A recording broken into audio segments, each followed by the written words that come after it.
Let's turn to Ukraine now, and the New Year celebration there has been rather more restrained, understandably. In the capital, Kiev, there was a curfew an hour before midnight, and there have been reports of missile strikes in the city in the early hours of Sunday morning, with air raid sirens being sounded out across the country. There were a few who came to this tree in the Ukrainian colours to mark the arrival of a new year. President Zelensky released his New Year message as well.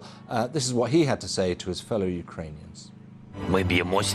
We fight and will continue to fight for the sake of the main word, victory.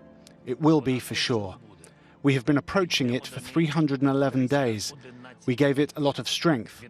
But at the moment, when it seems that you can't go any further, remember that we have already passed with you. Well, there's also been a muted New Year celebration in Moscow. Residents have gone without any firework display there after the authorities closed Red Square. They cited COVID restrictions. Russia's President Vladimir Putin has also broadcast a New Year's message, filmed standing in front of a group of Russian military personnel and putting across his view of the invasion of Ukraine. For years, the Western elites have hypocritically assured us of all their peaceful intentions, including the resolution of the difficult conflict in Donbass.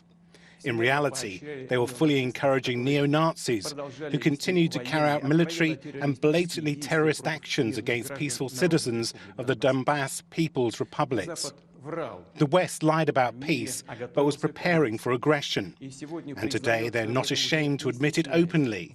And they cynically use Ukraine and its people to weaken and divide Russia. We have never allowed anyone to do that. We will not allow anyone to do that.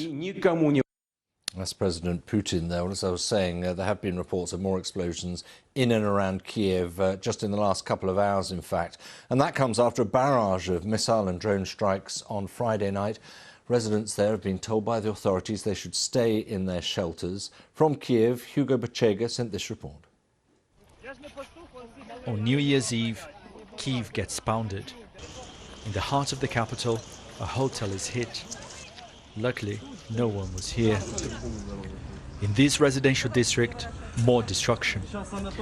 This video was filmed moments after the attack. Alyona was at home when it all happened.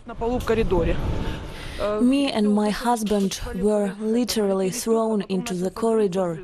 We heard glass shattering and then there was an explosion, one after another. We came to the street and saw ambulances and casualties. You can see the point of impact where debris from a missile that was intercepted fell from the sky. One person was killed there, a mother of two who was in the kitchen making dinner to celebrate the New Year. President Zelensky accused Russia of deliberately targeting civilians. Several waves of missile strikes on New Year's Eve. Missiles against the people. Those who did this are inhuman and they've lost. But in Ukraine, after another day of attacks, people wonder when they will finally have peace and security. Hugo Bachega, BBC News, Kiev.